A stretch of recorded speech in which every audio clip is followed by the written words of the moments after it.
नमस्कार, जोहार झारखंड देख रहे हैं आप। मैं हूं शुभे मिश्रा, आपके साथ बुलेटिन की शुरुआत करते हैं और पहली खबर आपको दिल्ली से बताएं, जहां रामलीला मैदान में इंडी गठबंधन की रैली में शामिल होने के बाद आज मुख्यमंत्री चंपाई सोरेन के साथ कल्पना सोरेन भी रांची लौट आई है। रांची एयरपोर्ट पर कल्पना सोरेन ने कहा कि दिल्ली के रामलीला मैदान में उन्हें अपनी बात को रखने का बहुत ही अच्छा मौका मिला। कल्पना सोरेन ने कहा कि रामलीला मैदान में आदिवासी हितों को लेकर उन्होंने अपनी बातों को रख दिया है और 4 जून को सभी को पता चल जाएगा कि जनता किसके साथ है। देखिए, सबको अब 4 जून का इंतजार करना है, उसके बाद ही पता चलेगा कि बदलाव किस तरीके की तरफ है। उम्मीद है, पूरी उम्मीद है और जीत करके आने वाले हैं। क्योंकि अब देश परिवर्तन की ओर चल पड़ा है और पूरा देश के लोग जिस प्रकार वहां पर इकट्ठे हुए, आपने देखा होगा कल एक मेरठ में भी रैली हुआ। उस रैली का मिजाज और रामलीला का मिजाज दोनों साफ कर देता है कि संदेश क्या है। लोगों में जो उत्साह था, जो जुनून था और जो एक मादा था, वह अभूतपूर्व था। बहुत दिनों के बाद इस प्रकार के एक जीवंत रैली को हम लोगों ने देखा।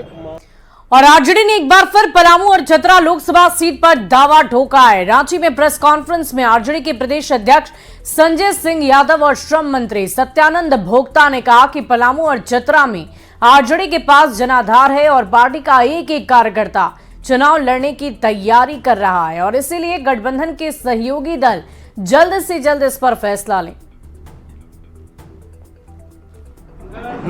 2 सीटों पर चुनाव लड़ने की तैयारी किया है, पलामू और चतरा। और हम गठबंधन के सभी साथियों से, इंडिया गठबंधन के, आग्रह करते हैं कि राष्ट्रीय जनता दल को जो जनाधार है पलामू और चतरा में, इस जनाधार को देखते हुए, वहाँ की जनता की भावनाओं को देखते हुए पलामू और चतरा सीट राष्ट्रीय जनता दल को लड़ना है। और इंडिया गठबंधन के जो हमारे एलआई पार्टनर हैं, इस पर गंभीरता पूर्वक विचार करें। जनाधार पलामू चतरा में पूरा राष्ट्रीय जनता दल का है। हम कह सकते हैं कि गरमजरवा नहीं रहती है,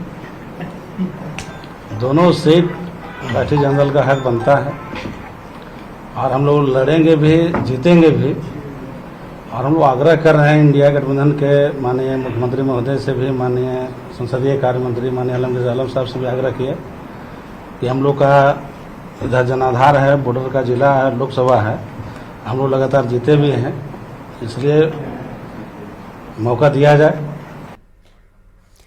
वहीं झारखंड प्रदेश बीजेपी अध्यक्ष बाबूलाल मरांडी ने धनबाद के उम्मीदवार ढुल्लू महतो का बचाव किया है। रांची में प्रेस कॉन्फ्रेंस में उन्होंने मीडिया के सवाल का जवाब देते हुए कह दिया कि विधायक सरयू राय कोई जज नहीं है। ढुल्लू महतो पर जो भी केस दर्ज है उस पर कोर्ट फैसला लेगा। साथ ही प्रिंस खान के वायरल वीडियो को लेकर उन्होंने कहा कि इस पर पुलिस को कार्रवाई करनी चाहिए। इसके बावजूद पुलिस फेल है और व्यवसायी दहशत में जी रहे हैं।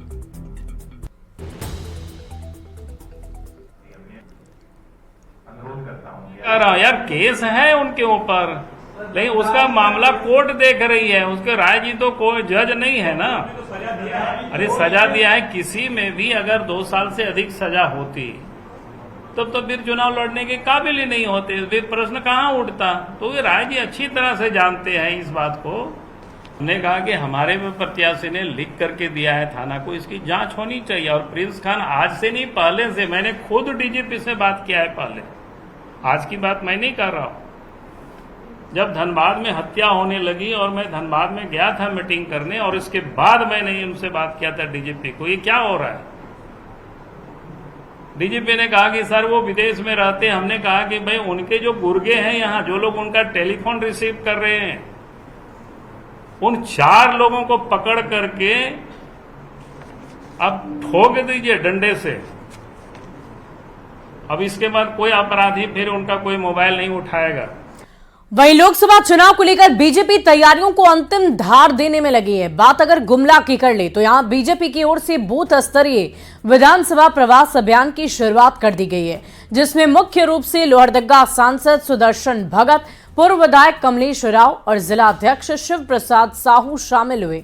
इस कार्यक्रम में गुमला विधानसभा में आने वाले सभी मंडल के अध्यक्ष, कार्य समिति के सदस्य, मंडल मोर्चा के अध्यक्ष और सभी बूथों के अध्यक्ष के साथ तमाम सदस्यों को शामिल किया गया था, जहां पार्टी नेता और कार्यकर्ताओं ने मिलकर आगामी चुनाव में जीत की रणनीति पर चर्चा की।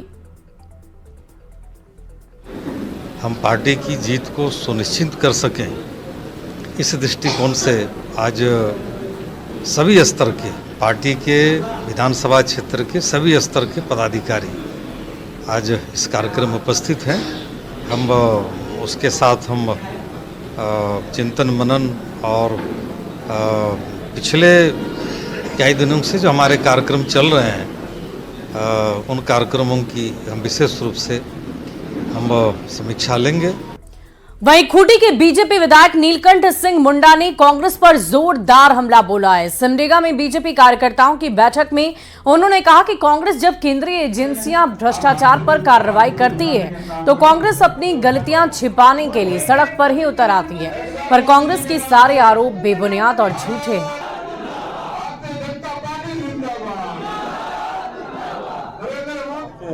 जो संस्था है उनको अपनी जागीर बना करके रखनी, तो संस्था तो अपना काम करेगा। संस्था तो जहाँ गलती होगा, खामी होगा, उसको निश्चित रूप से उजागर करने का काम करेगा। तो आज उजागर कर रहे हैं तो उनको लग रहा है कि हमारे ऊपर बीजेपी वाले लोग हमको हमारा बैंक अकाउंट को फ्रीज करने का काम करेगा।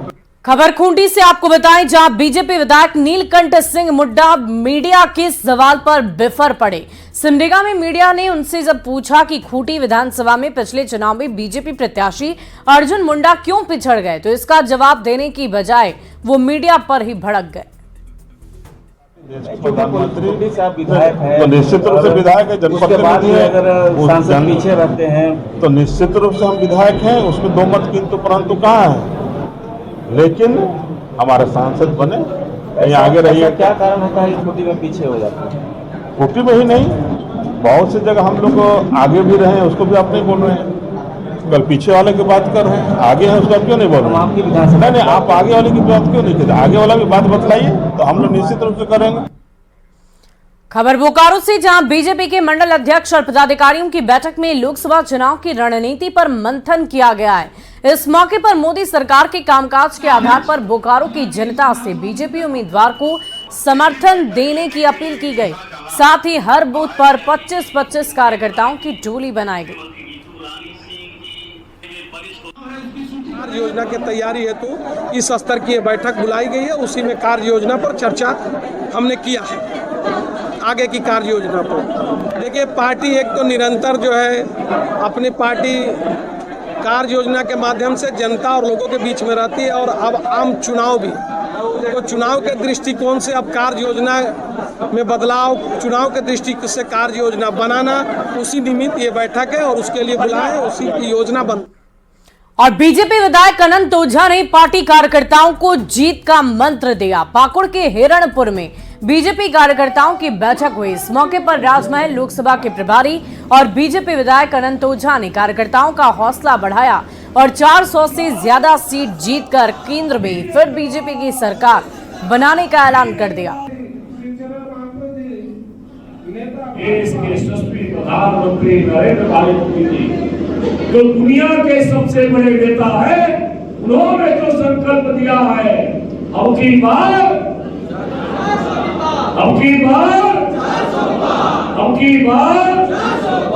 ये संकल्प के साथ हम सबको आने वाले लोकसभा चुनाव में भारतीय जनता पार्टी का हर बूथ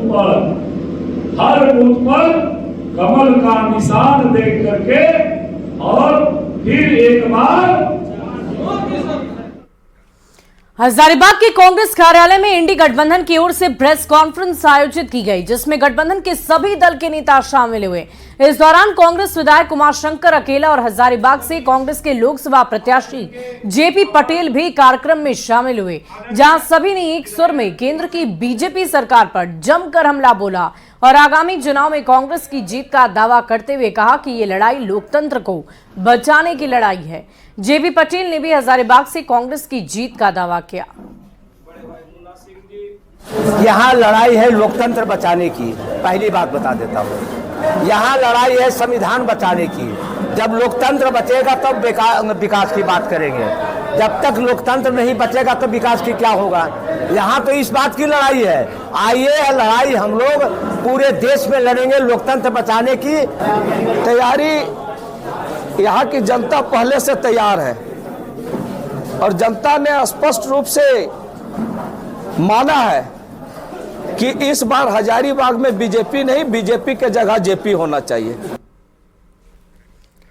खबर राजधानी रांची से, जहां 30% आबादी की प्यास बुझाने वाला कांके डैम इस बार लोकसभा चुनाव में एक बहुत बड़ा मुद्दा बनने जा रहा है। कांके डैम के आसपास बसी आबादी और यहां पहुंचने वाले मॉर्निंग वॉकर्स का कहना है कि जो कांके डैम को बचाएगा वही रांची में आएगा। दरअसल 104 हेक्टेयर में फैला कांके डैम पूरी तरह जलकुंभी और वाटर कैबिन से भर चुका है। मौके से अधिक जानकारी दे रहे हैं संवाददाता संजय कुमार सिन्हा। लोकसभा चुनाव में रांची का कांके डैम एक बड़ा मुद्दा बनने जा रहा है। रांची के स्थानीय लोग जो कांके डैम से प्रेम करते हैं, कांके डैम का पानी पीते हैं, वे तमाम लोगों ने एक नारा छेड़ रखा है कि जो कांके डैम को बचाएगा वही रांची में आएगा। ये नारा क्यों? ये नारा इसलिए कि जो डैम की जो स्थिति है, जलकुंभी से भरा हुआ पानी दूषित हो गया है। यही पानी सप्लाई होता है, हम लोग पीते हैं, सब बीमार पड़ेंगे। इस पर किसी का ध्यान नहीं है, मतलब नगर निगम का भी कोई ध्यान नहीं है, सरकार की भी कोई ध्यान नहीं है। कैसे लोग रहेगा, कैसे क्या होगा, भगवान मालिक। सीधे आप लोगों ने नारा छेड़ रखा कि जो कांके डैम को बचाएगा जो कांके डैम को बचाएगा वही आगे रांची में आएगा। उसी को हम लोग उसी को वोट देंगे हम लोग। नहीं, कांके डैम के जो है यानी आप लोग जो नगर निगम को जो जिम्मेदारी दी गई है, क्या उस जिम्मेदारी से संतुष्ट हैं आप लोग? नहीं, संतुष्ट। ठीक से सफाई नहीं हो रहा है। पहले ऐसा नहीं था, इसी बार इसी स्थिति है। पहले हमेशा साफ रहता था, इतना गंदा नहीं था। इस बार ज़्यादा गंदा हो गया, पूरा दूषित हो गया है, जलकुंभी पूरा भर गया है। अब तो कपड़ा धोने के लायक भी नहीं रह गया यहाँ का पानी। देखिए, एक ऐसे भी शख्स हैं जो हर दिन योगा करने के लिए कांके डैम के किनारे पहुँचते हैं। जब भी आप योगा करते हैं, कांके डैम की तरफ अपना चेहरा करते हैं। पहले आप आँख खोलते थे तो डैम का पानी दिखता था, आज क्या दिखता है? जी, आज ये दूषित हो चुका है, मतलब आदमी लोग को चलना फिरना मुश्किल हो गया है।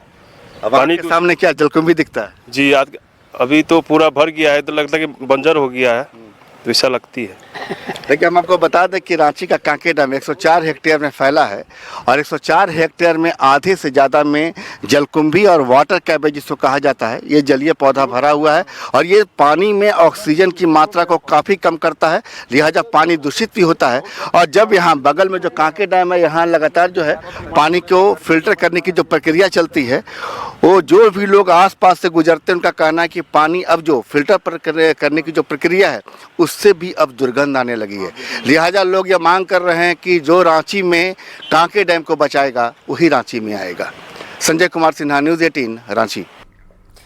जमशेदपुर के कारोबारी रवि अग्रवाल ने ही पत्नी ज्योति अग्रवाल की हत्या कराई थी। सरायकेला पुलिस ने इस सनसनीखेज हत्याकांड का 72 घंटे के अंदर खुलासा करते हुए पति रवि अग्रवाल के अलावा 3 और आरोपियों को गिरफ्तार कर लिया है। बीते शुक्रवार को चांडिल के कांदर बेड़ा में कारोबारी की पत्नी ज्योति अग्रवाल की गोली मारकर हत्या कर दी गई थी। मृत महिला के पिता प्रेमचंद अग्रवाल ने दामाद पर हत्या कराने का आरोप लगाया था। तहकीकात में पता चला कि पति और पत्नी के बीच लंबे वक्त से अनबन हो रही थी और तभी ये भी मालूम पड़ा कि कारोबारी ने ही सुपारी देकर पत्नी की हत्या करवा दी। रंगदारी मांगी जा रही थी और रंगदारी नहीं मांग देने के कारण ही इस प्रकार की घटना उनके परिवार के ऊपर हुई है।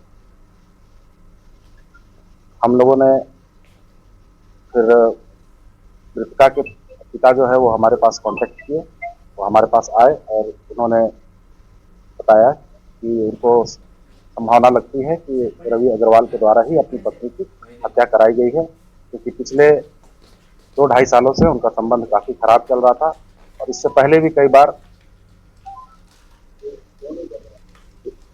रवि अग्रवाल के द्वारा अपनी पत्नी। अगली खबर आपको गढ़वा से बताएं, जहां पुलिस ने आंध्र प्रदेश के भीमावरम से कुख्यात जेजेएमपी नक्सली राहुल केशरी को गिरफ्तार कर लिया है। उसके पास से पुलिस से लूटी गई इंसास राइफल, 41 कारतूस, 4 मैगजीन समेत कई सामान मिले। उसे आंध्र प्रदेश से ट्रांजिट रिमांड पर गढ़वा लाया गया। बीते 17 दिसंबर को रंका के ढेंगुरा जंगल में पुलिस और टुनेश राव गैंग के बीच मुठभेड़ हुई थी। इसमें भी राहुल केशरी शामिल था और पुलिस से बचने के लिए आंध्र प्रदेश में जाकर छिप गया। उसकी गिरफ्तारी के साथ ही टुनेश राव गैंग के सभी अपराधी पकड़े जा चुके हैं।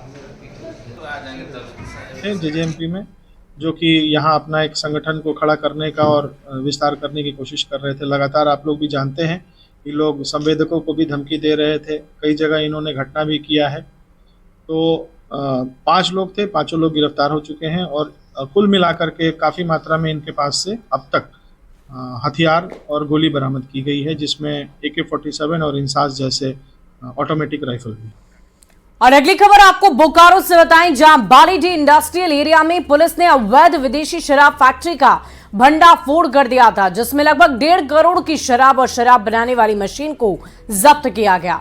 इस पूरे मामले में पुलिस ने फैक्ट्री के मालिक समेत कई लोगों के खिलाफ केस दर्ज किया था, जिसके बाद SIT की टीम ने 2 आरोपियों को भी गिरफ्तार कर लिया। गिरफ्तार आरोपी बिजेंद्र कुमार अवैध अंग्रेजी शराब फैक्ट्री का मालिक है, जो अपने साथियों के साथ फैक्ट्री को चलाता था। वहीं दूसरी ओर आरोपी अनिल रजवार उसी फैक्ट्री में मजदूरी किया करते थे। निरीक्षक महोदय के द्वारा एक SIT टीम का गठन किया गया था मेरे नेतृत्व में, और इसमें जो संलिप्त अभियुक्त लोग हैं उनकी गिरफ्तारी के विरोध में हम लोगों के द्वारा अभी तक 2 व्यक्ति गिरफ्तार किए गए हैं, जिसमें से एक फैक्ट्री का जो संचालक था वीरेंद्र कुमार और दूसरा एक अनिल रजवार है। बढ़ते अगली खबर की ओर। खबर जमशेदपुर से है, जहां एक लंगूर ने जमकर उत्पात मचा रखा है। मामला धटकी हिड़ इलाके का बताया जा रहा है, जहां लंगूर के आने से स्थानीय लोगों में हड़कंप मच गया है।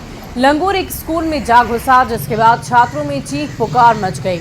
मामले की जानकारी वन विभाग को दी गई, जिसके बाद टीम ने लंगूर को पकड़कर पिंजरे में कैद करने की कोशिश की, लेकिन वो भी नाकाम रहे। इसी बीच लंगूर ने काटकर कई लोगों को जख्मी कर दिया। इस वाकये के बाद से ही वन विभाग की कार्यशैली पर स्थानीय लोग सवाल खड़े कर रहे हैं। उनका कहना है कि अगर वन विभाग एक लंगूर को काबू में नहीं कर सकता तो तेंदुओं को क्या पकड़ेंगे। ऐसे जो है बच्चे भी स्कूल से बाहर नहीं निकल रहे हैं।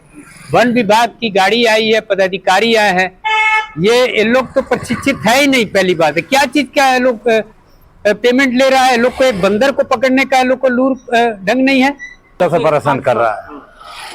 और बच्चा लोग का भी भीतर में कटा उटा है। और इधर अभी रोड में बच्चा लेने आया तो कार में हमारा कार के ऊपर चढ़ गया, जैसे उतरे तो हमारा ऊपर चढ़ गया था। कर रहे थे, सडनली एक मंकी वहाँ पे था, हम लोग नोटिस नहीं किए थे, हम लोग वर्क में बिजी थे। सडनली वो यहाँ पे आया, मतलब मेरी कलीग है, वो यहाँ पे देखी उसको, तो वो भी डाउट में थे कि वो है क्या आखिर। तो जब वो थोड़ा पास आया तो हम लोग देखे, हम लोग एकदम डर गए। सडनली देखे मंकी इतना बड़ा सा था, एकदम अचानक से वो आ गया, तो हम लोग बहुत ज्यादा डर गए, टेबल के नीचे घुस गए, कुछ समझ में नहीं आया करे तो करे क्या। तो बस एक ही ऑप्शन दिखा कि वो टेबल के नीचे छुप जाना सही रहेगा। तो वो बाहर जैसे आया तो बड़ा सा मंकी था, काफी बड़ा साइज था, और वो जहाँ पे वर्क स्टेशन है, जहाँ सारे स्टाफ बैठ के काम करते हैं, वहाँ पे वो बैठा, तो अपने पास में हॉकी स्टिक था, ये सब मैं केबिन से लेकर निकला, लेकिन कोशिश करने के बाद भी वो भागा नहीं और वो अंदर चले गया। और अगली खबर रामगढ़ से आपको बताएंगे, जहां CCL अरगड्डा एरिया ने वित्तीय वर्ष 23-24 के दौरान अपने उत्पादन लक्ष्य से 114% ज्यादा कोयले का उत्पादन किया। वित्तीय वर्ष 23-24 में अरगड्डा एरिया को 15 लाख टन कोयला उत्पादन का लक्ष्य दिया गया था, लेकिन CCL ने 17.8 लाख टन कोयले का उत्पादन किया है। अरगड्डा एरिया का अब तक का ये सबसे ज्यादा कोयला उत्पादन का रिकॉर्ड है। अधिक जानकारी दे रहे हैं संवाददाता जावेद खान। एरिया को 2023-24 में कोयले का उत्पादन लक्ष्य 15 लाख का मिला था, जो कि उन्होंने 17,08,000 किया है, और यह 114% लक्ष्य से ज़्यादा हुआ है। सीसेल अरगड़ा एरिया ने वित्तीय वर्ष 23-24 के दौरान कोयला उत्पादन के क्षेत्र में नया कीर्तिमान हासिल किया है। इस बार लक्ष्य से 114% अधिक कोयले का उत्पादन किया गया है। सीसेल अरगड़ा एरिया को 15 लाख टन कोयले का उत्पादन लक्ष्य दिया गया था। इसके जवाब में अरगड़ा एरिया ने 17.8 लाख टन कोयले का उत्पादन किया है, जो अब तक का अधिकतम उत्पादन है। इससे पहले वित्तीय वर्ष 12-13 में 16.34 लाख टन कोयले का उत्पादन किया गया था। अगर बात करें OBR की, तो इस बार OBR 36 लाख क्यूबिक मीटर किया गया है, जबकि कोयले का डिस्पैच रेल और रोड के माध्यम से 14.64 लाख किया गया है। यह भी बताया गया कि अगले वित्तीय वर्ष यानी 24-25 में अरगड़ा एरिया को 21 लाख टन कोयला और 50 लाख क्यूबिक मीटर OBR उत्पादन का लक्ष्य दिया गया है। महाप्रबंधक ने बताया कि यह टीम वर्क के तहत ही संभव हो पाया। अरगड़ा एरिया आने वाले वित्तीय वर्ष में अपने उत्पादन लक्ष्य को समय से पूर्व हासिल कर लेगा, ऐसा उन्हें भरोसा है। उन्होंने अपने उत्पादन लक्ष्य प्राप्ति के लिए क्षेत्र के कोयला मजदूरों, अधिकारियों, श्रमिक प्रतिनिधियों समेत विस्थापित प्रतिनिधियों को धन्यवाद दिया है। जावेद खान, न्यूज़ 18 रामगढ़। वहीं उड़ीसा राज्य के स्थापना दिवस के मौके पर बोकारो में उत्कल सेवा समिति की ओर से उत्कल दिवस का आयोजन किया गया। उत्कल दिवस में उड़ीसा की कला और संस्कृति को प्रदर्शनी के जरिए बढ़ावा दिया जाता है। आपको बता दें कि बिहार से उड़ीसा राज्य 1 अप्रैल 1936 को अलग हुआ था और उसके बाद से ही राज्य के स्थापना दिवस के तौर पर उत्कल दिवस मनाया जाता है। इस दिवस को मनाने के पीछे का लक्ष्य है उड़ीसा की कला और संस्कृति को और भी ज्यादा बढ़ावा देना, साथ ही भगवान जगन्नाथ के विचारों को लोगों तक पहुंचाना। 36 1 अप्रैल को, इससे पहले बिहार उड़ीसा एक ही स्टेट हुआ करता था। उससे पहले बंगाल भी होता था। 1912 में बंगाल अलग हुआ और बिहार उड़ीसा 1936 तक था। 1 अप्रैल को दोनों स्टेट अलग हुआ। तब से जितना भी उड़िया स्पीकिंग लोग हैं पूरे भारतवर्ष में उत्कल दिवस मनाते हैं। और फिलहाल इस बुलेटिन में अभी के लिए बस इतना ही। आप बने रहे न्यूज़ 18 बिहार झारखंड के साथ।